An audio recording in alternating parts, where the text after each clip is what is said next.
That's 1 Corinthians 7. I hope that as we read that out loud, you felt that I was justified in saying it is one of the weirdest passages, one of the hardest passages, and one of the most ignored passages. This is probably not a passage you've heard a lot of sermons on.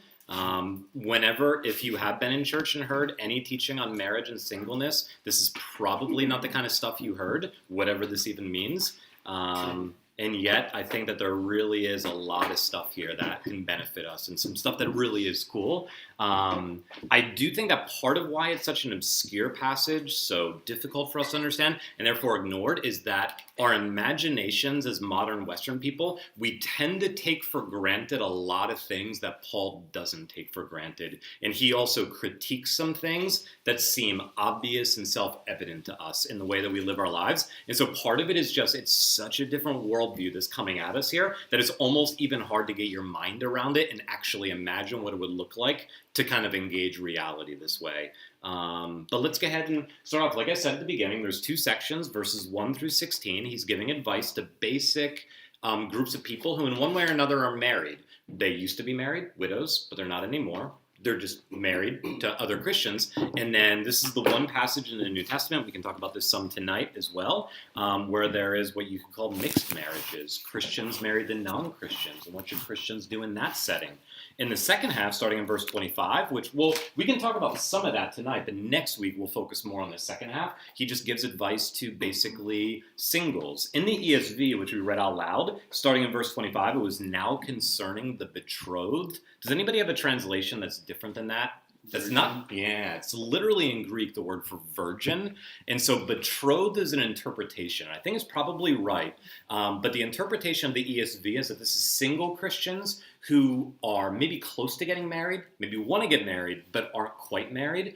But there is a traditional interpretation in the early church that this is actually addressed to fathers of women who are currently single, and whether those fathers should give their daughters in marriage or not. And so if anyone thinks that he is behaving towards his betrothed, we hear that, and I think rightly so, as if you're engaged and maybe struggling with lust before you get married, then go ahead and get married, which we'll talk about whatever that means. But some people do understand it as if a father is thinking about giving his daughter away in an ancient patriarchal society, should he do that? But one way or the other, it's clearly addressed to Christians who are single.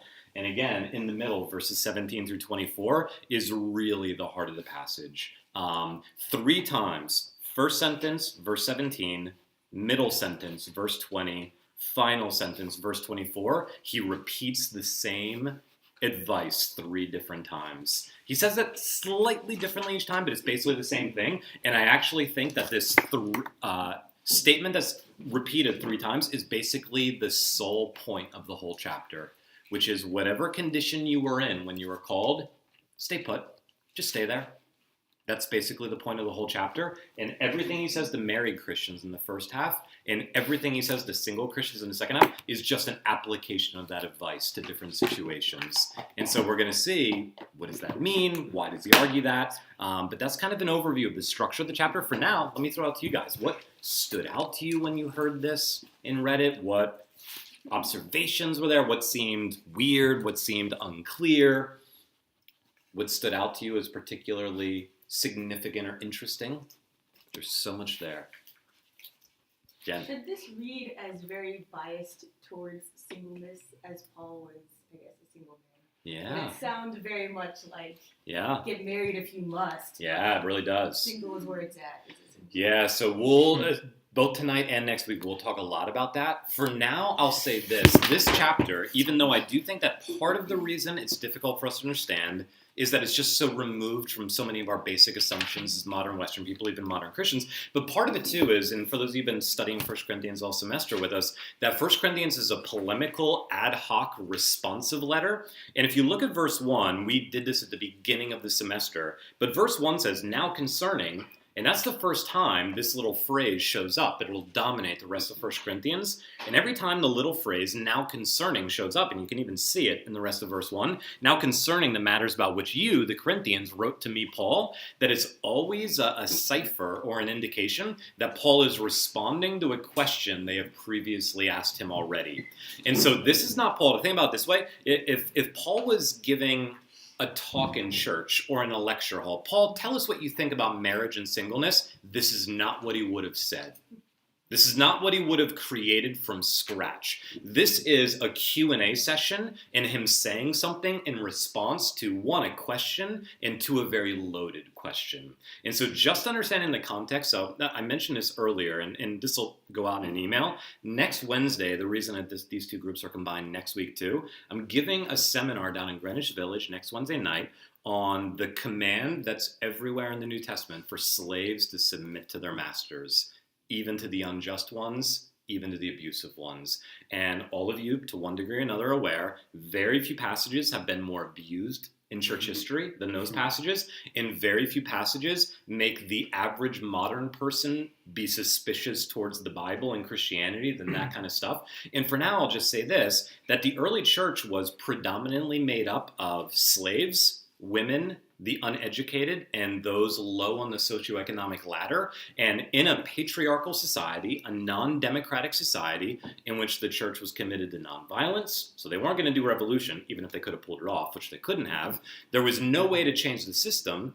And for Paul to say in a certain setting to those who are enslaved, as somebody who he himself was not a slave owner, that advice, when a slave owner who professes to be a Christian says the same thing, they're actually saying something very different than what Paul was saying. And so understanding context is really important.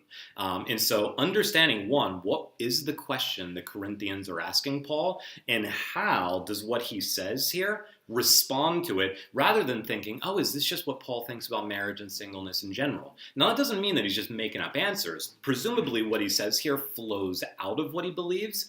But you're right. One of the things that comes across when you read this chapter is that Paul seems clearly biased towards singleness, and almost, not necessarily reluctant, but I would almost use the word condescending to Christians who get married.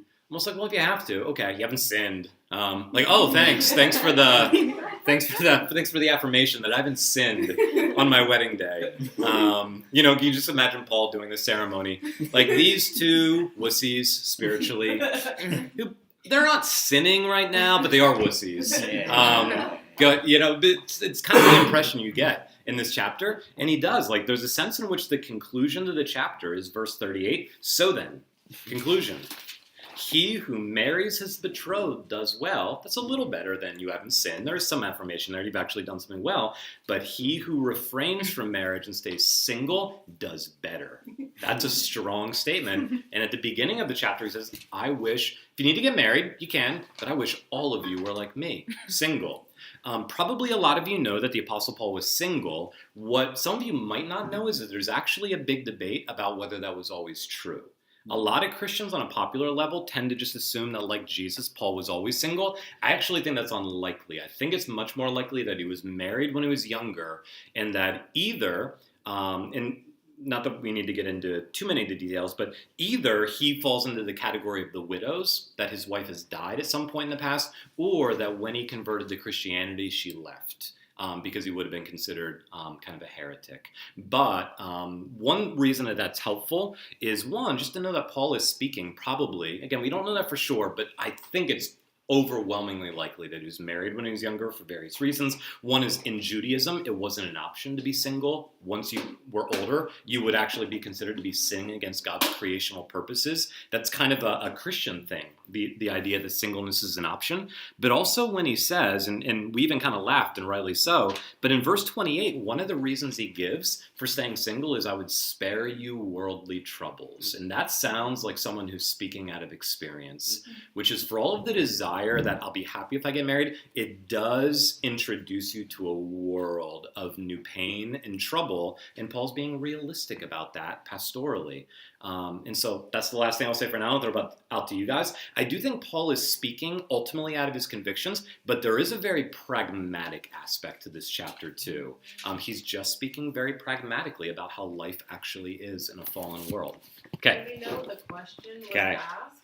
So verse 1, now concerning the matters about which you wrote, the next phrase, it is good for a man not to have sexual relations with a woman. Literally, is it good for a man not to touch a woman? And for those of you who've been around, maybe you remember this, that it's in quotation marks there. You can see this, and those quotation marks are not there in the Greek manuscript. Paul didn't write those quotation marks. That's a modern editor putting those there to indicate to us that modern scholars, and I think rightly so, think that that's the question the Corinthians asked. Concerning the question you asked me, Paul, it's good for a Christian not to have sex now that we're Christians, right? And the million-dollar question is, who the heck would think that? Why would they think that? Like, that's the opposite question I deal with as a pastor.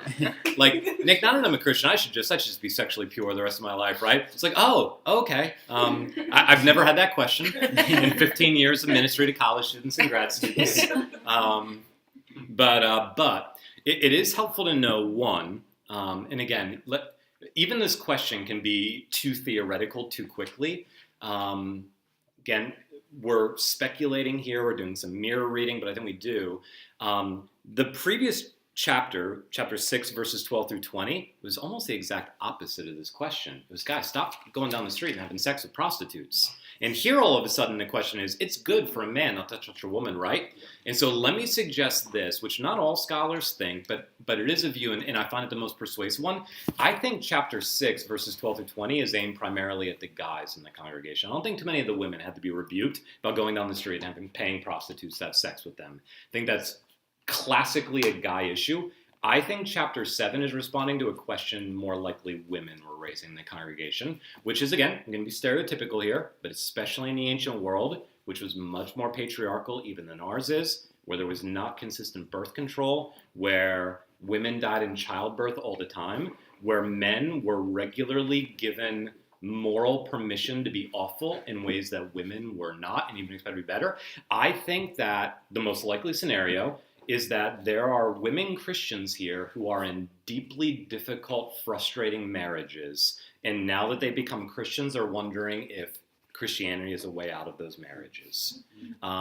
Hey, like marriage isn't like our long-term destiny anyway, and what really matters is that we have the Spirit. Like, what we do with our bodies isn't as important, and that the question is it okay either remaining within marriages but staying celibate, no longer kind of being intimate, or leaving the marriages? I think that's the question, which is, now that we're Christians, and this is where the call to remain where you are, that basically there's an understanding applied to this specific situation, that now that we're Christians, can we move away from these commitments and this station in life we were already in before we became Christians?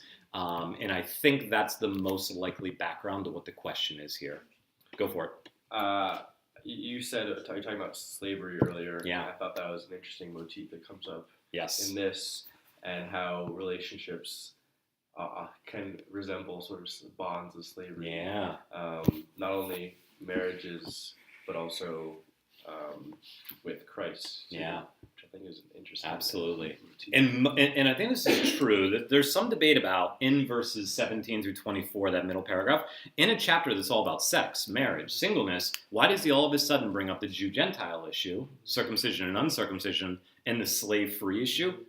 I do think that there are probably both Jews and Gentiles in the congregation, and certainly there are both slave Christians and free Christians, but ultimately I think that they're examples to be applied to the marriage and singleness paradigm. Marriage and singleness is what Paul's really responding to here, but those examples show that this is not just about marriage and singleness. This is basically about your ethnicity, your socioeconomic status, your gender, your job or career, basically anything that has to do with your station in life and how we think about that. So let's think about it this way. I'm actually on, is today Thursday? So upside down right now. So tomorrow night I'm giving a talk at Harvard, and the talk's on verses 17 through 24, and I'm just going to give a talk, and I'm not going to apply it to singleness and marriage. I'm going to apply it more broadly. And basically the way we should envision it is, all of these Corinthians who grew up in paganism and never heard of Christianity until a couple of years ago, they're Christians, and they're all wondering, hey, like before I was a Christian, I had this job, or I was married to this person, or I was in this group. What now? Like, because I can like God wants me to go do something else now, right? He wants me to move up. He wants me to do something else. And they're kind of, well, let's put it this way, and we talked about this at the beginning of the semester. One of the places that first century Corinth is spectacularly similar to our culture today is that it was dominated by the drive for upward mobility. It was a city where no one was born there. It was a city where there was no old money. And it was basically the city that you went to if you wanted to make a name for yourself.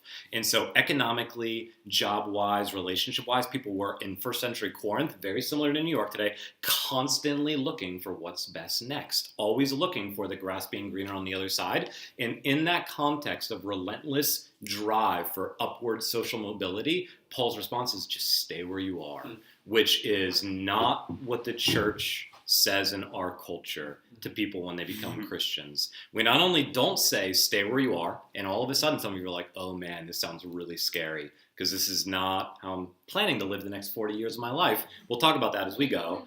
There are exceptions as we see, but I would say in Western Christianity, not only will you basically never hear a sermon where you're just told, stay put, stay wherever you are, just remain where you are, but we actually spiritualize the opposite advice, which is, I'm going to get 4 degrees and I'm going to get this job and I'm going to work 96 hours a week. I'm going to do this, I'm going to do this, I'm going to do this because that's what God is calling me to do. And we spiritualize that upward mobility. Now, it's not to say that necessarily you're all called to stay exactly doing what you are right now, but I do think that this passage is discouraging us from spiritualizing too quickly the story and the narrative that our culture gives us, and then just putting Jesus at the end of that sentence and just understanding that to be what God's purpose looks like. So anyway, I think that's what it is. All these Corinthians are like, hey, Paul, we're Christians now. What now? What are we going to do? Where do we go? Like what does God want us to do? And Paul wants to just stay where you were. Just stay there. Just stay there. Yeah. I have a question not Go for it. related to specific verses, but It's all right. what gives Paul so much knowledge about these rules? Did Jesus tell him? It's a great question. It's a great question. Hard to trust. Yeah. All these categories, so specific. Yeah, and probably you're alluding to the fact that one of the things that always strikes people when they read 1 Corinthians 7 is how Paul goes back and forth between this is a command of the Lord, this isn't a command of the Lord, but what I'm telling you. It's like, oh, but like what does that mean? And where did he get that distinction from? And so we'll talk about where that comes from. And why Paul seems to be giving advice sometimes and rules the other times. But this overall advice to remain where you are, that's a great question. Where does this idea come from?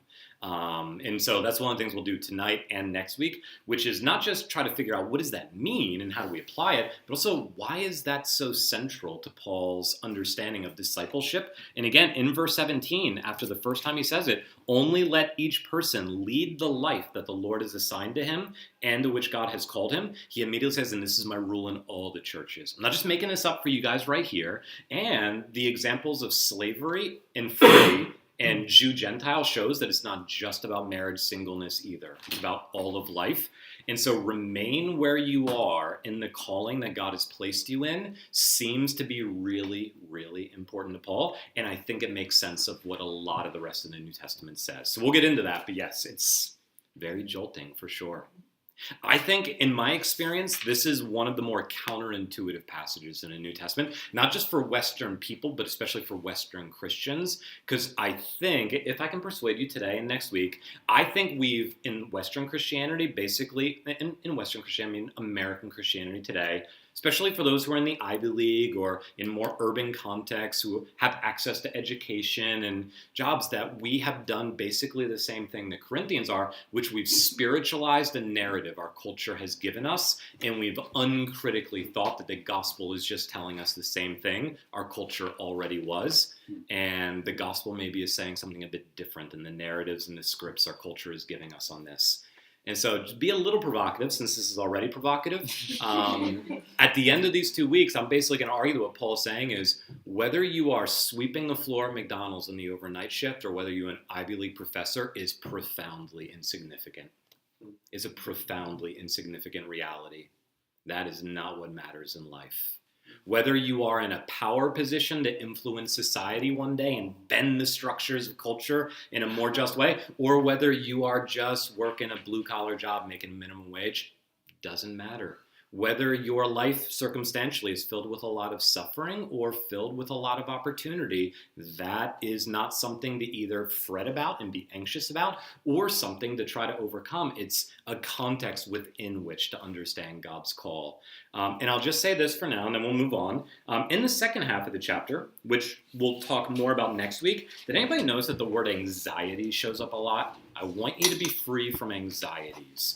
And your interests are divided. Your attention is fractured. Cultures that are driven by the call for upward mobility are, without exception, always cultures that are dominated by stress and anxiety. And our culture is dominated by stress and anxiety. The more that we are focused on what's coming in the future, and everything I do right now is so that I can get to that future, one, we're going to be dominated by stress. And two, negatively, we're not going to be present and engaged in the here and now. So I'll throw this out and then to give a different spin on it so you can maybe think about it in a different way. Richard Hayes is this great New Testament scholar at Duke, and he paraphrases the phrase that shows up 3 times, remain in your calling, as bloom where you are planted.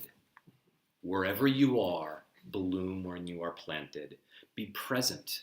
Be engaged. Be here right now. Don't be focused on what's coming later. It doesn't matter whether you're a Jew or a Gentile. It doesn't matter whether you're in the Ivy League or a high school dropout. It doesn't matter if you're rich or poor. What matters is if you are faithful to the commands of God right here, right now. That's what Paul is saying in this chapter. And in our culture, again, very similar to the Corinthians, we often especially think that very few things matter more than if I get married or if I stay single. That feels like that's one of the 2 or 3 most important things about my story. And Paul is basically saying, whether you're married or single doesn't matter. It's insignificant, which is, again, a very counterintuitive teaching.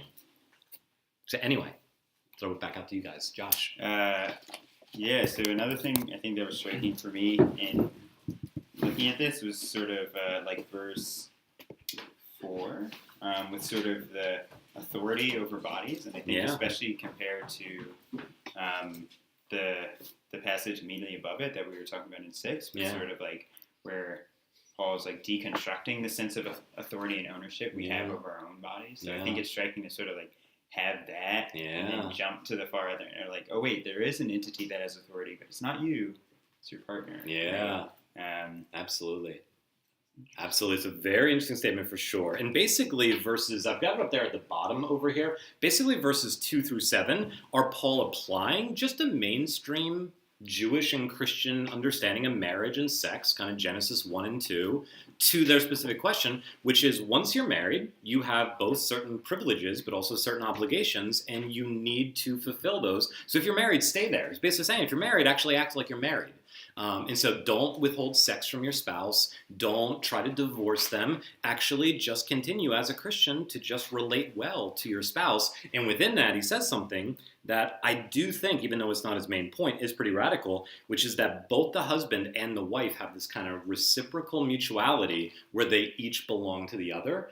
And on the one hand, that clearly undermines any kind of hardcore patriarchy and male chauvinism, that he doesn't say the wife's body belongs to the husband, period. He says the husband's body also belongs to the wife, that there's mutual authority on both sides. And so that undermines, patriarchy and chauvinism, but it also undermines a lot of modern ideology too, where I'm mine and you're yours. And if we want to consent to, for a time, voluntarily kind of do this, but we can both always pull the cord on that and bail out of that, that once you're married, your spouse has an authority over your life and you have an authority over their life. And within that, it's covenant language. Within that, Christians are supposed to remain within those boundaries that God designed in creation. And so we can talk about, but basically verses 2 through 7 are just reminding them of what God designed when he designed marriage, which is to be mutually, exclusively faithful to the person that you're married to permanently in your life. And so anything there in verses 2 through 7 that stand out to you about what Paul says about marriage? Sorry, just a little more. No, keep going. So I think it's just I think I've definitely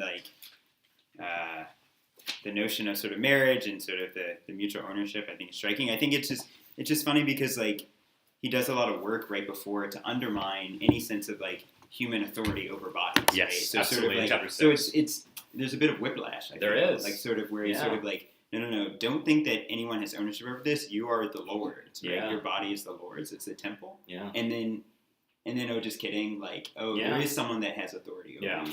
It I just seems, think that's absolutely true. I think Paul's answer to that, if you had asked him a question about that specific thing, is that God's ownership is expressed in our lives by us being faithful to his purposes in the world. And one of his purposes is in marriage, we give ourselves fully without reservation to the other person. We don't say, well, I'll give myself physically to you, but I'm gonna keep my money. So like, you can't touch my money. Or I'm gonna give this to you, but not this part of my life. Or I'll give the next 4 years to you, but after that, I'm probably gonna leave and, hook up with somebody else. That we give all of ourselves for the rest of life to another person. And staying within that confines is part of how we express our subordination to God's authority in our life. But you're right, that you don't expect that horizontal take right away. Okay, so verses 2 through 7. One of the things we're going to see is he starts off with the unmarried, the single, and the widows. Then he goes to the married. Then he talks about mixed marriages, Christians who are married to non-Christians. And each time, especially once you see this, it's just like a broken record. Not in a bad way, but it is, where it's basically remain where you are, but then there's always some kind of an exception.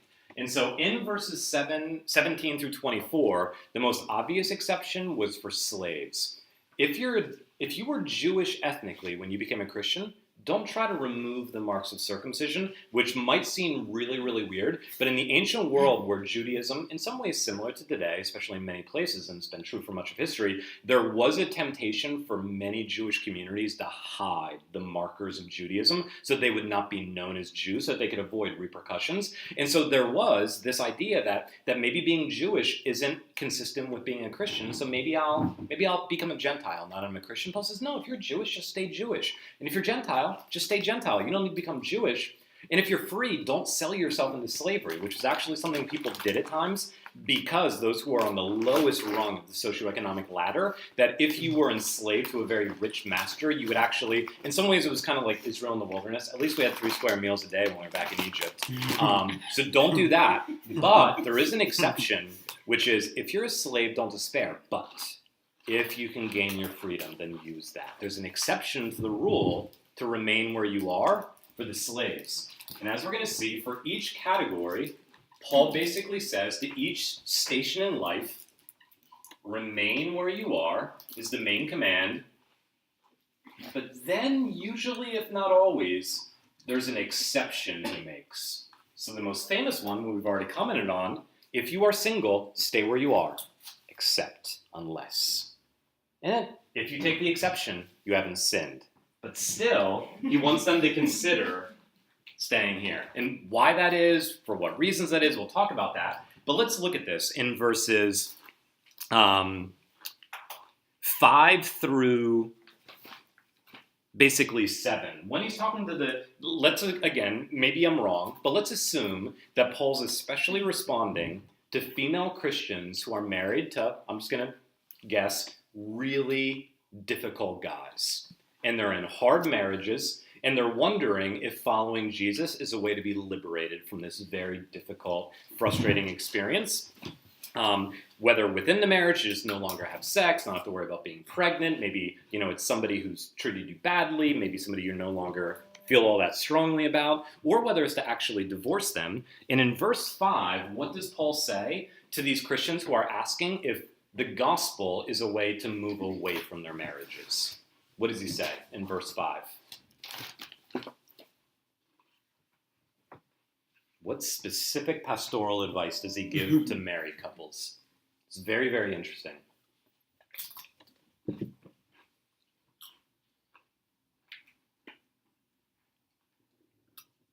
Don't deprive each other. Okay, don't deprive each other. So again, as strange as this might be, it's like, guys, keep having sex. Right? Like, he's telling Christians to keep having sex. Like, if you are married, keep having sex with each other. And so, again, it's basically, remember, if you're married, act like you're married. But then he gives an exception to that. And again, Because this is a contextually polemical ad hoc response, Paul's not laying out from scratch a theology of marriage. And so one of the questions that probably, since in spite of what this chapter sounds like, and hopefully you can take a deep breath after this, most of you are clearly not called to be single. We'll talk about that by the time that we get to the end of this. In spite of what this chapter says, the vast majority of you are not called to be single. Maybe none of you are. But within that, especially for Christians who get married and they understand their marriages within kind of a biblical understanding of, I'm no longer my own, I belong to my spouse belongs to me. There's the very practical, maybe awkward to ask, and so one of the things that hopefully you guys will always feel free about is that this is a context in which we can ask a lot of awkward questions, talk about things that maybe you wouldn't necessarily usually feel comfortable talking about in church. One of the questions that comes up is, once we're married, how often are we supposed to have sex with each other? Right? Like this passage clearly raises that question. Don't deprive each other. Like, does that mean like 3 times a week? Does that mean like every day? Does it mean like 4 times a month? Like what if my sex drive is this and my husband or my wife's sex drive is this? What if, just all these questions. And what I would say about that for now is, again, Paul's not trying to lay out like a legalistic rule. He's responding, is the answer to that is going to be something like whatever your answer is to how often should you pray, which is the Bible doesn't give you a hard and fast rule. If some Christian gets really convinced that like every Christian should pray for 46.5 minutes a day, and if you're not, you're sinning against God, it's like, oh, that's way too specific. Because everybody, given what their station of life is, given what they're called to, given how they're wired, that some of you are probably going to pray for 20 minutes a day. Others of you might pray for an hour a day. And that could be easily within the confines of obedience for all of you. And so it depends. But if one of you was like, I haven't prayed in 6 months, that would be a warning sign.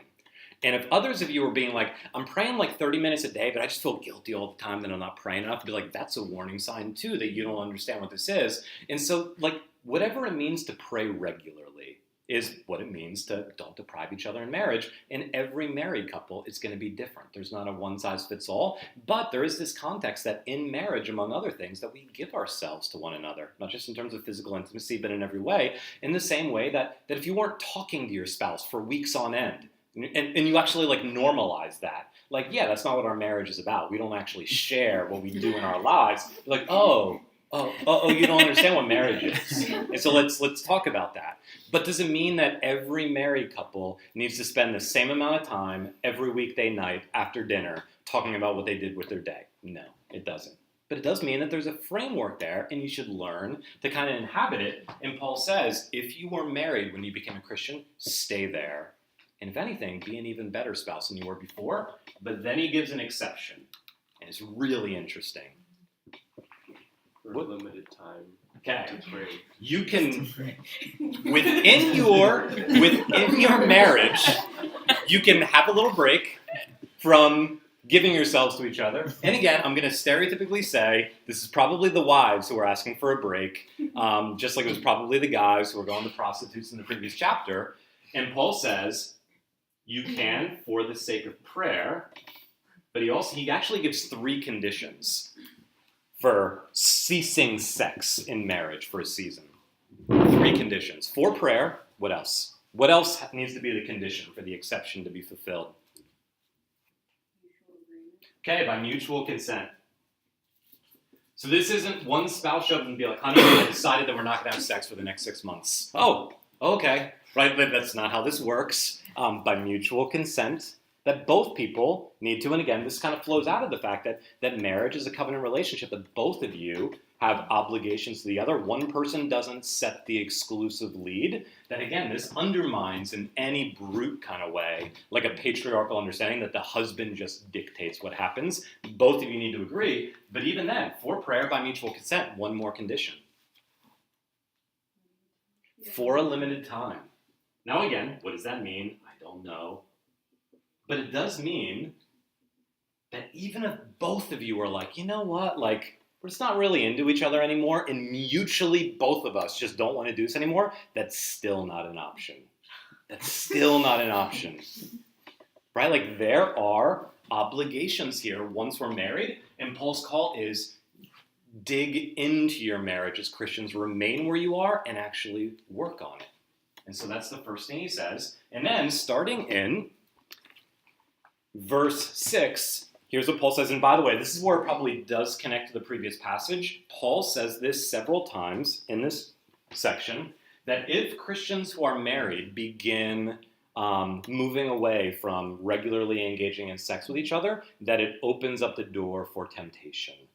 And it absolutely does. That's not an excuse for the person who's unfaithful. That's not to make the person, but it is just true that if married couples aren't experiencing this, then it opens up the door for temptation. And part of, not only, not even mainly, but part of what sex is about in marriage is actually allowing us to experience something that's good in the right context. And when we move away from that, then it opens up all kinds of opportunities for damage to happen. And by the way, again, for many years now, I've been doing premarital counseling and marital counseling with students and former students. Very few things are more predictable than that sex will be at the source of a lot of the conflicts in marriage. And so this is just very, very practical. And so if there's not a healthy way of relating to each other in your different desires, in your different way of experiencing it, and again, it's not a one-size-fits-all category, then that's a way where brokenness can begin entering, anger can begin entering, sin can begin entering. And then in verse 6, so I don't want to get into this too much tonight for the sake of time, but in church history, this passage was often understood, especially by Gentile, Greco-Roman, like Augustine kind of people, as Paul actually does just think that singleness, ontologically, intrinsically, metaphysically, is better than marriage, that either sex is dirty or marriage is for wussies, and that God's really impressed by single Christians and how tough they are spiritually. And just like in English, in Greek, verse 6, now I say this as a concession, not a command. This could be retrospective or prospective. What's the concession that's not a command? Is it what comes before verse 6, or is it what comes after it?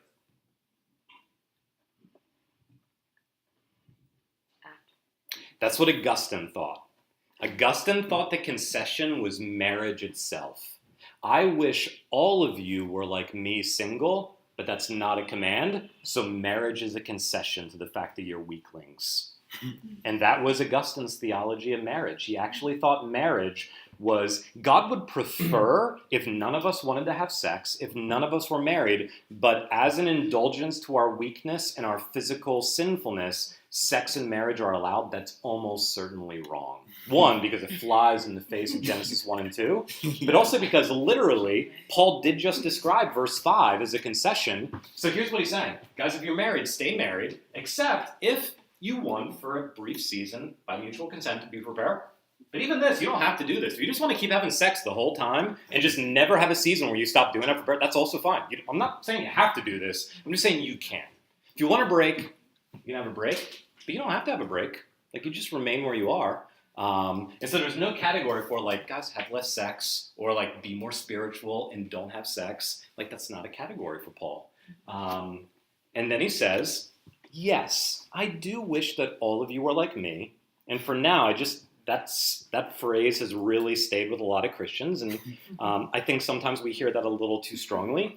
It's exactly what Paul says later on, and this is a helpful parallel, exactly what Paul says later on in 1 Corinthians 14 when he says, I wish all of you spoke in tongues like me.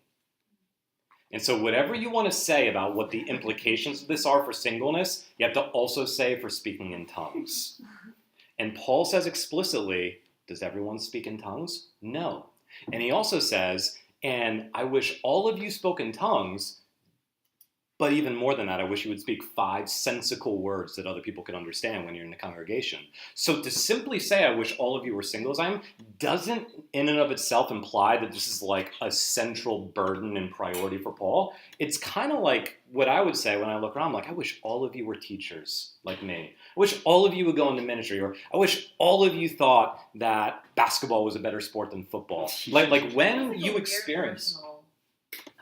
That's one of those, like, okay, Paul, I hear that you're saying that. Yeah. And that feels like a personal thing that you're saying. Yes. But me reading that is not like, okay, now I should do that. Because it's like, Yeah. we all have our different skills and talents. Absolutely. And blah, blah, blah. So I'm like, okay, Paul, but I don't really take that as a And yet, the way that you just put, that's exactly what Paul says next. I wish that all of you were as I am, but each of you has a gift from God. Some of you this one, some of you the other. One of the things that's really helpful here, and we can apply to this when we get to spiritual gifts later on, is Paul clearly understands marriage and singleness as spiritual gifts.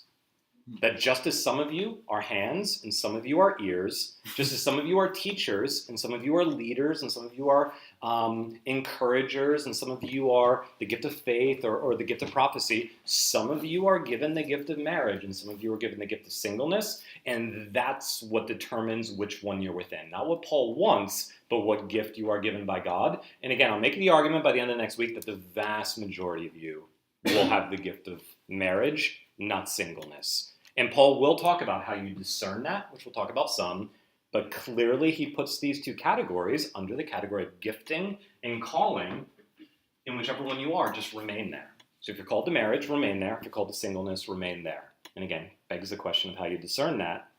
That's what he says. Questions, thoughts, as we keep going? Okay, now he gets to the specific categories. Verses 8 and 9, he addresses the unmarried and widows. Probably the unmarried are just people who have never been married, single Christians, which he will then come back around to in the second half of the chapter and get much more specific with them, and people who used to be married, but their spouse died. What does he say to Christians who are not married? Whether they've never been married or whether they used to be married and now they're a widow. In verses 8 and 9.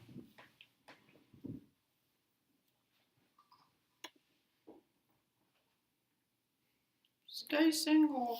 Okay. Remain where you are, but again, there's an exception. Remain where you are unless. Self-control.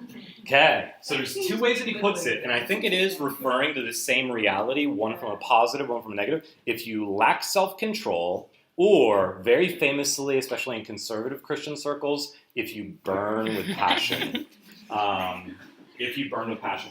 I actually think, now, this one often strikes people as very unromantic, almost cynical, and as we're going to see, I'm at least going to make the argument that this is not only pragmatic and realistic, but I actually think it's really helpful. I actually think this is the criteria that's to be used to discern whether you're called to marriage or singleness. And for now, it absolutely does include, like, how do you experience sexual desire? But it also includes more than that. It's more comprehensive than that. And so we'll come back to this maybe in a minute. Maybe we'll end with this one tonight, and then next week we'll look more at singleness. But again, remain where you are, single people, unless. Now, I happen to think, and I think that the rest of the New Testament, the rest of the Bible shows us, that this is one where the exception actually ends up being the exception for the vast majority of the people who are single. But nonetheless, it's still an exception to a rule. So here's practically what I'd say, and this might seem really strange for me to say both of these things at the same time. I think on the one hand that the vast majority of you are not called to be single long term. I also think that while you're single now, that each of you should seriously consider whether you're called to be single and understand the burden of proof on being single rather than moving into marriage. And I think as you do that, most of you will find that you are called to move into marriage, but I'd love for you to at least consider what Paul is saying here. And I think both of those things are true. Okay. Now, what does he say to the married in verses 10 and 11? He already kind of addressed them a few verses earlier, but now instead of within the marriage, can I just pull back and no longer have sex with my spouse? Now it's a more significant issue. If I'm a Christian and I am in a very difficult, frustrating marriage, what's the most, in the ancient world and in our culture today, the most obvious thing that people tend to do in those situations? Divorce. Like our culture today, especially with the rise of no-fault divorce laws in the last 1 or 2 generations, the ancient world was very liberal on divorce. It was very common. Now, it was usually on the side of the guys who had the prerogative, but even in the Greco-Roman world, women could initiate divorces. They couldn't in Judaism, but divorce was a very common response to frustrating experiences in marriage. And what does Paul say about that? Do not divorce. Okay, do not divorce. And I love this because it's so weird and it's so strange, but it's so pragmatic. He says, don't get divorced. But if you do, And he gives an exception. Yeah. Don't get divorced. That is, remain where you are. But if you do get divorced, and one thing I'll say about that, that's just very pragmatic. There are some situations that are so bad, usually much more often for the woman than the man, that are so dehumanizing, so abusive, so threatening, that in spite of what God's ideal is, getting out is just a non-negotiable necessity. And Paul is not being condescending here. He's just saying that, like, there are some situations where remaining, like, literally just isn't an option. Psychologically, you're going to fall apart. Physically, you're going to be in danger. But with this exception, if you do divorce, and when he says separate in our English Bibles, where did I put? Oh, here it is, the eraser. This is not referring to the modern practice of separation, although I do think it kind of leads to that, logically. What does he say? If you divorce your spouse who's a Christian, but presumably deeply dehumanizing, frustrating, difficult, remain where you are, except, what does he say? What are the conditions on divorce in this context? Remain unmarried. Okay, either go back into the single category and stay single, don't get remarried, or be reconciled. Again, just practically for most of you who will get married in the future, and many, if not most of you, who will find that, at least in some seasons, very difficult and very challenging. Here is something that I would just encourage all Christians as they move into marriage to have a category for, not because it's great to have this happen. It's always hard and heartbreaking when relationships are hard. But instead of assuming either, no matter what, we have to stay married, even though that we're just killing each other and just we're falling apart by how hard this is, or by saying, well, this is hard, so let's just ditch it and go, find new spouses and new partners who will make us happy, is to say, get some critical distance, and then either stay there if you can't work it out, or stay there and reconcile. That it's what I would call a redemptive separation. To get away from an abusive, difficult situation, but without seeing it as an option for remarriage in that moment. And I think that's what Paul is saying. Now again, he's assuming that one spouse is not abandoning the other, that one spouse is not unfaithful to the other. There are exceptions where divorce and remarriage are allowed in the New Testament. He's just saying if your relationship is deeply frustrating and difficult, that even there, moving away from it, it's not the ideal, but it is allowed. But either remain single or work on being reconciled. Being reconciled meaning that they get back together. Yes. Right? Yeah. Yep. And next time you're reading through the Old Testament, especially the prophets, notice that this also, I think, is flowing out of the story of God's relationship with his people. Probably a lot of you know that marriage in the Christian and Jewish understanding reflects God's relation with people. And when God sends Israel into exile, because Israel is described as what? Committing spiritual adultery with other gods over and over. It actually says in Isaiah and Jeremiah, I sent your mother away with a certificate of divorce. The exile was God literally saying, we can't live in the same house anymore. I just cannot be under the same roof where you're cheating on me constantly. But it's also true that God did not remarry someone else. That they stayed single, and then they got reconciled. And so there is this idea that flows out of the way that God treats us. You know what's funny about this? Yeah. It's like a Parent Trap philosophy. A Parent Trap philosophy? Over Thanksgiving, I was watching The Parent Trap. Yeah. And have you seen this movie? I've never seen it. You should see. I don't know if you're a movie person, but that was peak Lindsay Lohan. And well, maybe I don't want to spoil it then. Okay.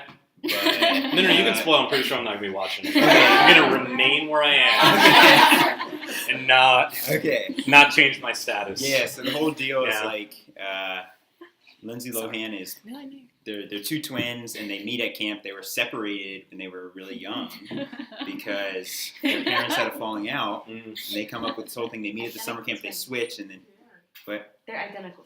Yeah. Right. No, that's important. So for the switching and the singing. Played by the same actor. And so they switch, and the whole thing is they have a plot to get their parents back together while the dad has a new fiance, right? Got it. And they have a plot. Yeah. It's beautiful. Yeah. What was the relation to? That's exactly this. Like, so they prevent the taking on a new spouse, right? And they're sort of like they have a period of Towards being singleness, reconciled. and then they work hard towards reconciliation rather than the Yeah. new spouse. Yeah. Lindsay Lohan is God, Yeah. pretty much. One of the things that's most counterintuitive about this chapter is that in our culture, and again, it makes sense because apart from the gospel, all we have is our circumstances, but we tend to, in our culture, to assume that liberation or oppression in any individual's life is primarily, if not exclusively, defined by your circumstances. That if this is happening, or if that is happening, then you're either free and liberated or you're oppressed. And Paul clearly doesn't see that as the main category. Now, he doesn't think external circumstances are meaningless. Slavery is clearly worse than being free in chapter 7. And so if you can gain your freedom, do that. There are some marriages that are so bad that maybe you do need to get divorced. There are some situations we do, but nonetheless, Paul is still discouraging them from finding their identity, their hope, their vocation, their sense of purpose in life, their sense of well-being in their circumstances, and instead to find it in the call of God and the belonging to God in Jesus and belong to the church. Talk about more next week. But what makes, among other things, this chapter so hard to understand is that that's so unrealistic to us because the church in our culture, even strong, healthy churches, tend to be there for an hour and a half on Sunday morning. Maybe I do a small group at night, and it's kind of like a voluntary association. Like, it's certainly not my family. It's not the temple of the Holy Spirit. It's not, the light of the world, salt of the earth. It's not like actually something that my identity can be built on, and that daily, weekly can be something that actually supports me in the vicissitudes of life. And so I will say, none of this chapter makes sense if the church is just a social club that you hang out with for a couple of hours a week. Then this doesn't make sense. But I think Paul actually wants the church to look something different than that. But for now, this last one, this one's very interesting. Verses 12 through 16, he's talking about Christians who find themselves married to non-Christians. We don't know for sure, but given that the chapter as a whole is addressed to a question of, hey, this situation I was already in before I was a Christian, and now I become a Christian, what do I do now? Combined with the fact that marrying a non-Christian is pretty strictly prohibited, both in the Old and the New Testament, or somebody outside of the people of God. Not that the Corinthians are above, disobeying Paul, because obviously they do at times, and because they just haven't been Christians very long, the vast majority of interpreters think that this is, we were already married, Paul came and preached the gospel, and one of them responded and became a Christian, and the other didn't.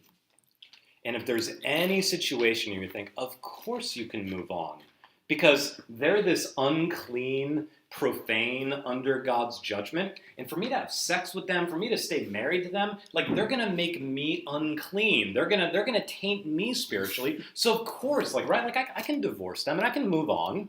And Paul again gives very strange advice here. So for Christians who find themselves not only in maybe difficult marriages, but also in marriages where even their faith is not shared, which in the ancient world would have been probably even more significant than it is today, what advice does Paul give?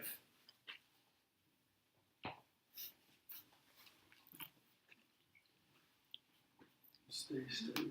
Yeah. Don't remain where you are. Yeah, right? It's just so predictable at this point. Once you see this, it's stay where you are, accept, and there is an accept here. I'll do this in a second. But clearly he's saying, even in this situation, the Christian shouldn't initiate the divorce. What's the exception? If your partner. Okay, if the non-Christian wants to initiate the divorce, what should be the Christian response to that? All right. Yeah, don't try to coerce them. I don't know if it should be that tone of voice. Thank God. Yeah. I was hoping you would say that. Yeah. I couldn't initiate it, but I was hoping you would. Yeah. Yeah. Yeah. Yeah. It's a good reminder that you can always obey commandments out of the heart that's not actually there. But the heart is also important. The motive is also important. Because the reason you shouldn't coercively try to legally, socially try to force this non-Christian to stay married to you, what reason? How do you know if you're gonna make them Okay, he does say that, although for now I'll say this, that final question in verse 16 is actually ambiguous what it means. So I don't think that's the reason for now, but we're going to come back to that. That last question could be understood negatively or positively, but we'll come back to that. More directly, he says before that, the reason you should allow them to go if they want to leave is... Okay, that's the reason that you should be willing to stay if they're willing to stay. Oh, And we'll but talk your about that children one. will Yeah, be- because they and the children will be sanctified or made holy. We'll talk about what the heck does that mean in a second. But for now, if they want to leave, the reason you should allow them, there should be this exception, is because You shouldn't be enslaved. you're not God has enslaved. called But us why? to peace. Because God has called you to peace. Mm. What does that mean? This is a much bigger category that Paul's just alluding to here. But Romans 12 is one of the many passages where Paul's talking about how the church relates to the outside world that's not Christian. And Paul says, live at peace with all people insofar as it depends on you. Paul does not, and again, here's a place where I think the church in our culture is often going in a very different direction than Paul wanted it to. Paul doesn't want the church constantly in culture wars with the non-Christian world outside. If the church was understood to be an oppressive force in the lives of those who don't share its convictions and trying to coercively enforce their convictions on those who aren't voluntarily a part of the community, that would lead to antagonism with the outside world. And Paul wants peace between the church and the outside world so that the church can be focused on its mission. So Paul doesn't want a culture war here, and he thinks that God's call to the church is to be at peace with the outside world. I found that with certain Christians in our culture, it's almost a sign to them of their spiritual maturity if all non-Christians hate them. And if they antagonize non-Christians are always frustrated. It's like, well, I'm just being so amazing. They just can't handle how amazing I am. It's like, oh, well, it's probably not quite that. But anyway, like Paul wants them to live at peace. But nonetheless, and when he says, and if they leave, you're not enslaved, both because I think it's kind of common sense, but also because it's what the end of the chapter says in verse 39, the same phrase, a wife is bound to her husband as long as he lives, but if her husband dies, she is free to be married to whom she wishes. This almost certainly means not just that the Christian is not legally bound to the non-Christian spouse anymore. It's not church discipline. You're not understood to be a sinner because you have a divorce in your record. It's also understood that they can get remarried. That's what that means. You're not enslaved, so they could get remarried within the church at that point. But nonetheless, Paul's prerogative, his desire, is that you would remain where you are, and because of this category. Because both the unbelieving spouse and the children you already have or will have are made holy by you staying there. What the heck does this mean? This is at times in church history, and I don't want to get into this because whatever your view is on this, it's fine. But at times this has been understood as an argument for infant baptism, that the children of believers are included in the covenant, even if they don't have faith. The reason that doesn't make sense here is that Paul also says this about the adult unbelieving spouse. And so unless you also want to be baptizing spouses who aren't believers, then this can't be an argument for infant baptism in and of itself. But here's a helpful way to think about what Paul's saying here. And this will help you maybe give articulation of a dynamic in the Gospels. You could almost say that the core debate between Jesus and the Pharisees is how this relationship works. There's a sphere of life, and some people are in this sphere of life that's holy, sacred, pleasing to God, set apart to God, devoted to God. And there's a sphere of life that's profane, unclean, dirty, that's opposed to God's purposes, that God can't draw near and it can't be near God, and people fall into that category too. The Pharisees perceive themselves to be in this category. They perceive Gentiles and prostitutes, the sexually immoral, tax collectors to be in this category. And at the heart of the Pharisees' position is the conviction that this is stronger than this. And now when these two things come into contact with each other, this one wins. At the heart of Jesus' conviction is that this one is stronger than this. And now when this comes into contact with this, there's at least a possibility that this will be transformed. That Paul agrees with Jesus. That he thinks that the Christian spouse, all things being equal, has a good chance to influence the rest of the family. And so here's the way I would put it. And here's the question I would use to draw this out. When you think about the non-Christians in your life, or just non-Christians in general in the world, who are in the gravest position spiritually, who are the farthest removed, at least humanly speaking, from the grace of God in Jesus, who are these non-Christians? I think some of us think like people who are, sleeping around and just doing whatever they want hedonistically, people who are intellectually very atheistic and very this, and it's not that. It's non-Christians who don't have friendships with Christians. They're in the most significantly grave position. And so Paul knows that if you let this spouse, not let them, but if you initiate the divorce and they and maybe the kids are gone, that their only connection to the grace of God has just been severed. And so I actually think that final question is not negative. It's not a rebuke. Hey, let them go, because who do you think you are that you'll save them? It's stay, because who knows, you might save your spouse. You might be the source of your kids coming to know who God is. That we're going to talk about this more next week, but a lot of Paul's logic in this chapter is missional. That's the only reason he thinks singleness is better than marriage. It's not because marriage is less spiritual or because sex is dirty. It's because given what the real needs of the world are, single people can be devoted to what actually matters more than married people can. And in that pragmatic missional sense, singleness is better than marriage.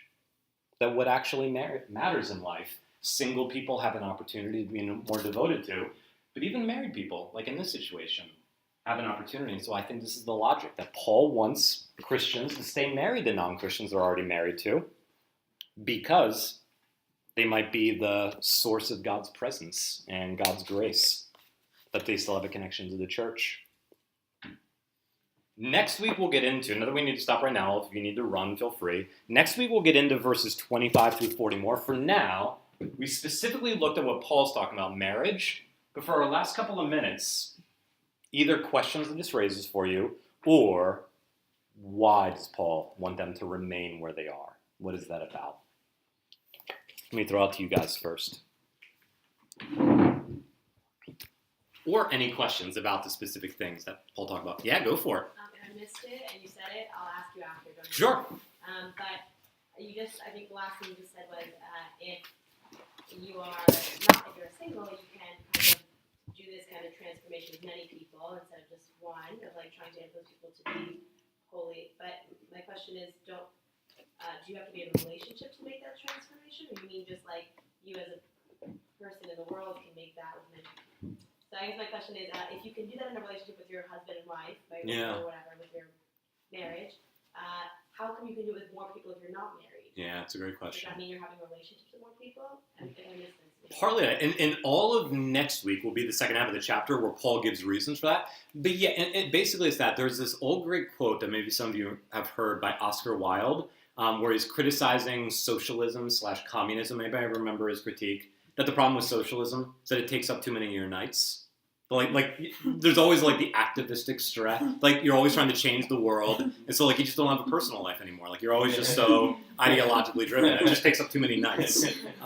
That's basically Paul's argument against marriage. It just takes up too many nights. Your spouse requires a lot of energy and a lot of focus. And so yes, with your spouse, in theory, it's definitely true if you're married that there are ways you could be available to the outside world in ways that single people can't be, but it's still the case that almost every marriage, and I would say every marriage without exception, no matter how spiritual and mature the Christians are, that the relationship itself needs a lot of focus, a lot of work.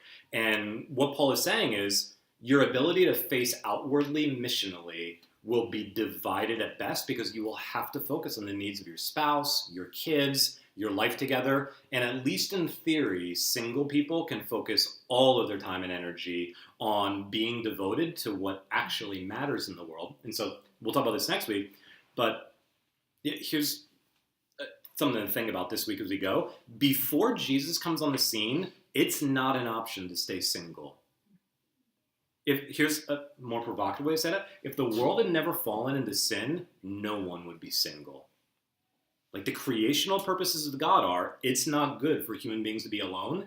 And until Jesus comes on the scene, Judaism almost unilaterally understands adults after puberty prolonging singleness is sinning against God. And I think probably rightly so, given what the Old Testament teaches. And here, the reason for singleness is not, like, your style is just not as cramped on Friday nights. Like, you just have more freedom. And, like, economically, your bank account will be in better shape. Like, those are the reasons for singleness in our culture. But the reasons here are, given what the needs of the world actually are, singleness now takes priority over marriage. And so here's the last way I'll put it for now. The original command of God to human beings was to get married and to bear fruit and multiply, which, like, literally means what? Have kids. Like, fill this world with kids. That was the big need before sin. The big need now, it's still a great thing to have kids biologically, to get married. In chapter 4, anybody remember how Paul describes his relationship to Timothy as well as to the Corinthians? You have many guides in Christ, but you only have one father. Why is Paul their father in Christ? But everybody else, like for many of you, especially those of you who have only met in this season, I'm a guide to you in Christ, but I'm not your father in Christ. Why? You didn't introduce this to me. Yeah. Paul is the source of Timothy's conversion. Timothy wouldn't be a Christian unless Paul was there, and he's the source of the Corinthians' conversion. What Paul is saying here is that giving birth to spiritual children is more significant than giving birth to biological children, because it meets a bigger need. It meets a bigger need.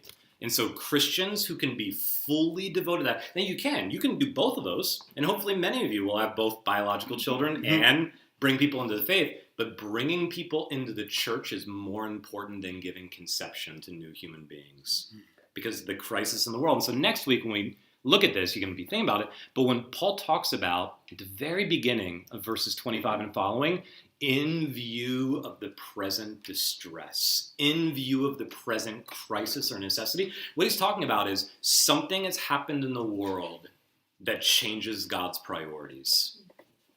The original priorities of creation are now, in some sense, set aside because of the crisis that's going on. And the crisis is that human beings stand under God's judgment. They're alienated from him. What does Paul say in Ephesians 2? By nature, we were children of wrath, not children of God. Being focused on this, not as missionaries, but just actually being devoted to the work of the church is more significant than being married and having a family. It's not more spiritual. God doesn't love you more, value you more, but pragmatically it's more important. Circumcision and uncircumcision doesn't really matter. Whether you're married or single doesn't really matter. Whether you're rich or poor doesn't really matter. Whether you are part of what God is doing in the world, keeping his commandments, that matters. And that's Paul's logic here, which is live your life in such a way where you're fully focused on that in whatever situation you're in. The situation itself isn't what matters, which is why this isn't ultimately a call to make all married people ashamed or people who are single and get married ashamed. That's not the point. It's just to think through what are the priorities by which we should think about the shape of our lives. And for Paul, it's very, very different than what not just our culture teaches us, but often what even the church, I think, teaches us to value. But yeah, other thoughts, other questions?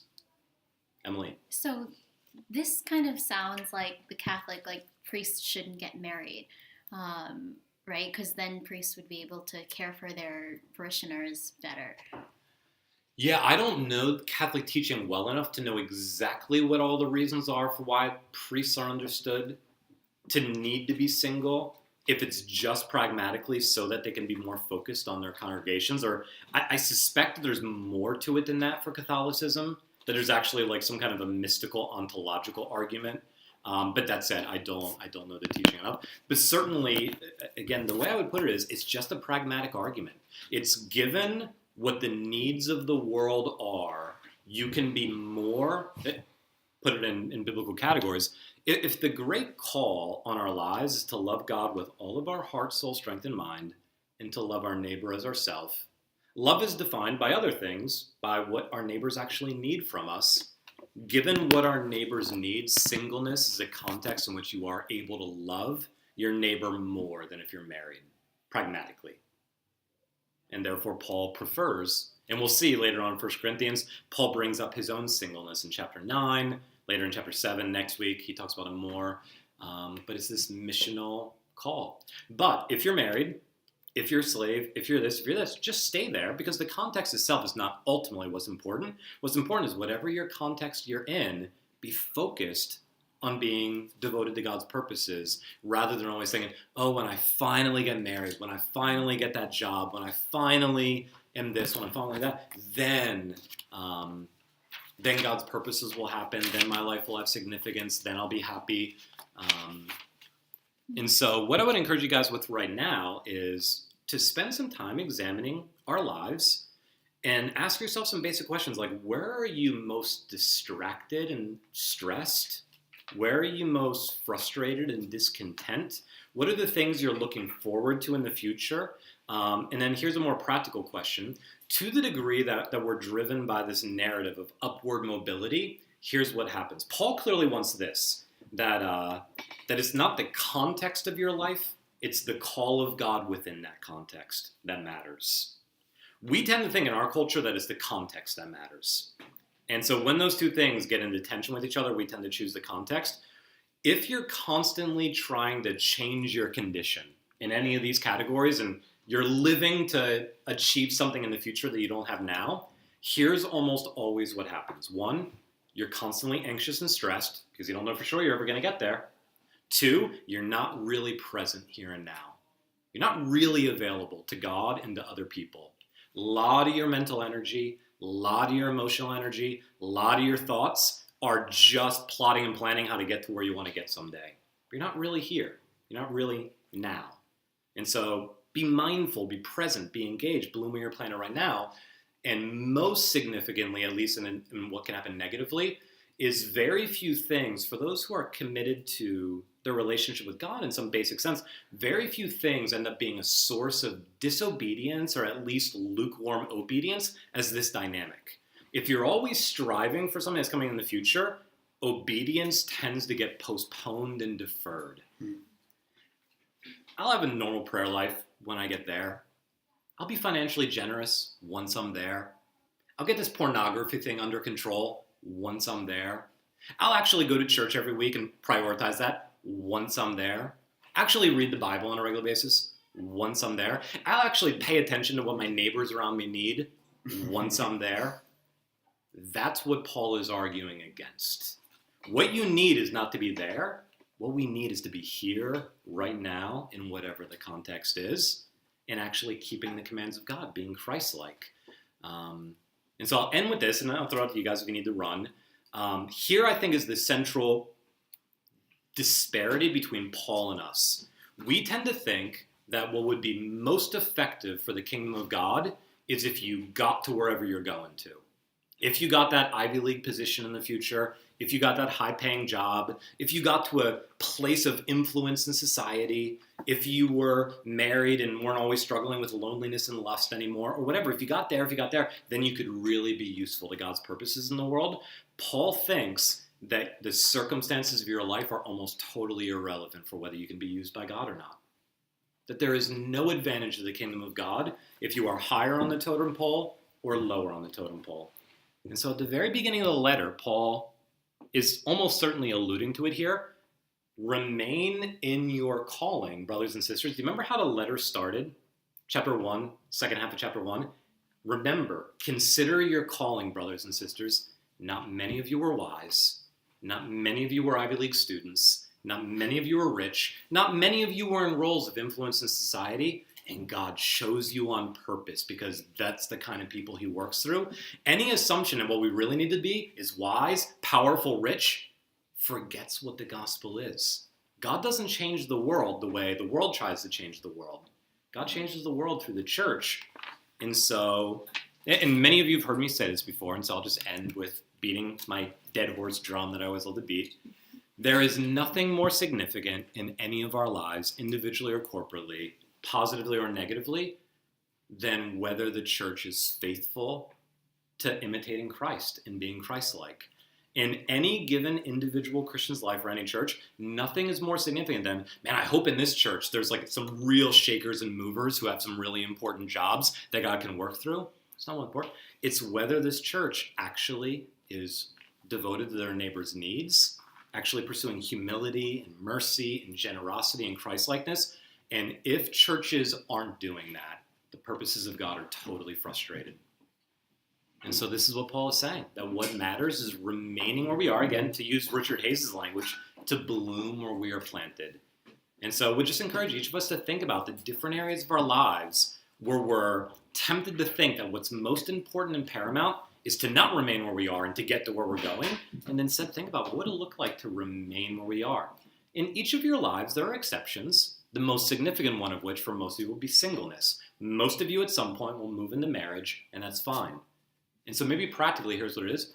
Don't waste these years that you have as single people. Don't so live in the clouds that these years you look back and you're like, man, I just kind of felt sorry for myself all those years. I wasn't comfortable being lonely, so I just filled my life with endless distractions and diversions. I just constantly was frantic because I couldn't, kind of deal with it. And instead, let me read this. This is what I'm going to end with on tomorrow night at Harvard when I give this talk. At Harvard. Yeah. And I'm not talking about singleness or marriage. I'm just going to talk about this overall remain where you are. Does anybody know who Wendell Berry is? He's one of my favorite Christian writers and Christian poets. And this is a poem. It's got he's a farmer. And so that makes some sense. But the title cracks me up. The title of this poem is Manifesto, the Mad Farmer Liberation Front. And one of the things that he's pointing out is that if you actually lived this way, you would look insane to your culture around you. But you would actually be totally sane. And so here's the poem, and I'll read you just a couple of lines from it. It starts off sarcastically by calling you to just continue to live by the script your culture has given you, but then undermining that by saying, it's just going to be a terrible way to live. And so he says this in imperatives. Love the quick profit, the annual raise, and vacation with pay. Always want more of everything ready-made here and now. Be afraid to know your neighbors and be afraid to die. And then you will have a window in your head. Not even your future will be a mystery anymore. Your mind will be punched in a card and shut away in a little drawer. And when they want you to buy something, they will call you. And when they want you to die for profit, they will let you know. It's just kind of describing the way that most people in our culture live. Always want this, always want that. And I'm just driven by what my culture tells me what I want. And then he says this. So friends, instead of that, every day do something that won't compute. Love the Lord. Love the world. Work for nothing. Take all that you have and be poor. Love somebody who doesn't deserve it. Invest in the millennium. Plant sequoias. Say that your main crop is the forest that you did not plant, that you will not live to harvest. Say that the leaves are harvested when they have rotted into the mold. Call that profit. Prophesy such returns. Put your faith in the 2 inches of humus that will build under the trees in the next 1,000 years. Listen to carrion, birds. Put your ear close and hear the faint chattering of the songs that are to come. Expect the end of the world, which if you heard when we read it today, next week we're going to get to that. Paul actually, as part of the motivation, the end is coming. We should live in light of the end. Expect the end of the world. Laugh. Laughter is immeasurable. Be joyful even though you have considered all the facts. Practice resurrection. That's what he's saying. Just be present here and now. Love God. Love your neighbor. Focus on God's ultimate future and what really matters. And don't be driven by constantly trying to strive and get what's next. Be present right here, right now, and just bloom where you're planted. And one of the things, and you all know this when you step back and think about it, if you actually did this, you'd be so much happier. You'd be so much more present. You'd be so much more fulfilled. But like when people live the way our culture lives with this upward social mobility, people live lives of profound anxiety, profound loneliness, profound isolation, profound misplaced priorities, that it actually ends up undermining itself. And so as counterintuitive as remain where you are, man, wouldn't it be amazing if we were like that as the church? That if we were actually here now, present, available, engaged, and not constantly focused on our external circumstances, but focus on just being faithful to God's purposes in each of our lives, wherever we find ourselves. And so, yeah, I love this chapter. Go for it, Paul. What's interesting to me about this remain where you are, I can see how it would be difficult to understand Yes. given the temporal aspect of it. Like you're saying, like, don't be so obsessed with your future that you're not present now. Yeah. But be kind of obsessed with like a bigger future. Yes. Like so Yes. that's like Absolutely. you just talked about like temporal bandwidth before. Yeah. So it's not like think Yeah. about your immediate future, think about like the big future Yeah. to be able to be present. Yep. And so it's like understanding where in this like timeline of Yes. existence, like you should be Yeah. focusing your attention. And next week, when we do the second half of chapter 7, that aspect becomes very prominent. That aspect becomes very prominent. Absolutely. Absolutely. Josh. Just one. Go for it. It's related to actually. I feel like striving also sort of, you said obedience is delayed by it. I feel like peace is also delayed by it, right? A sense of peace or contentment. Yeah. And I think that's why it's striking when you talk to people from New York about like Thanksgiving. You know, even though people may have complicated relationships with sort of spaces that they enter for Thanksgiving, I think a lot of people come back sort of like very like refreshed and sort of like renewed. And I think part of it is that you're escaped from a striving and you enter a space where you're just being, I guess to a certain extent. I don't know, it varies from person to person, I'm sure. But I feel like that's some of the magical elixir of sort of like the holidays. Absolutely. That's good. Yeah, I don't know if anybody remembers this, but at the end of C.S. Lewis's Mere Christianity, he has this line where he's like, for all the diversity that's there in the body of Christ, which is good and which is God designed, that we're so different from each other, is there anything that's always there in people who actually belong to Christ? Is there any family resemblance that you should always be able to notice? And his description has always stayed with me. I've read it for the first time I was like 19, and every time I go back and read it, I'm like, man, this is such a good description, where he says, they love you more and they need you less. But like, they're actually present, but they're operating out of abundance, and so they're available to love you, but not in like some needy, clingy way. And so they love you more because they're actually here and they're available to what you need, but they need you less. What a great description of what flows out of a posture of remaining where you are and not constantly being obsessed with your circumstances. And so I love that. I love that. Well, let me pray, close this out. Next week we'll meet here at the same time, 8 o'clock. Following week we'll do a social, and we'll finish off chapter 7 next week. And if you want to stick around and keep talking about this or just hang out with each other, you're more than welcome to, or to take off. Father, thank you for this very strange, hard, ignored, complicated passage, and for all of the complexity of it, for how counterintuitive it is especially. I do pray that you would give each of us wisdom and insight to understand what it would look like in each of our lives to just remain where we are, to stay put, to be present here and now, available to you, available to our neighbors, blooming where we're planted, striving to be really good at love, striving to be really good at humility and Christ-likeness, rather than constantly being distracted towards and anxious because of whatever we think we need to get to and achieve in the future that we don't already have. And so help us to understand that your call comes to us in the very circumstances, nitty-gritty, concrete circumstances we live our lives in, and that wherever we are, right here, right now, this is where the call meets us to love you and to love our neighbor as ourselves. And it doesn't come to liberate us from these circumstances or to set us in different circumstances, at least not primarily, but to just transform us in the midst of these circumstances so that we can be available to you and in a helpful way, meet the needs and love our neighbors where they are. And so I pray that you would help us to do this as the people of God in the churches that we're a part of. And then also that this week we'd be able to reflect some on which areas of our life we're more resistant to remaining where we are and what it would look like to pursue this posture instead.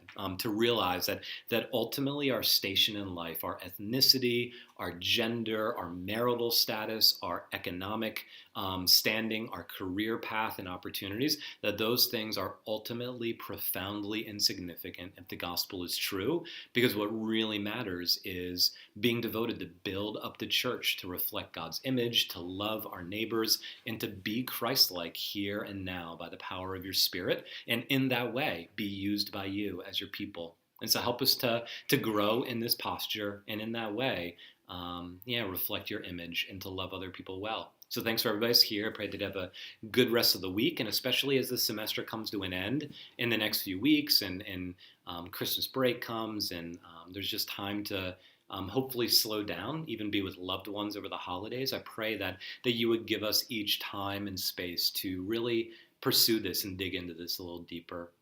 So yeah, I'm just thankful for all these dear friends, thankful for this space, and yeah, thank you that in Christ there is no male and female, there is no slave and free, there is no rich and poor, there is no Ivy League and high school dropout, there is no high IQ, low IQ, there is no powers and powerful people and weak people. There's just people who are in Christ and therefore part of your family. And so thank you for that identity, thank you for that vocation. And yeah, just thank you for your grace to us. And we give you thanks in Jesus' name. Amen. Amen. Thank you, guys.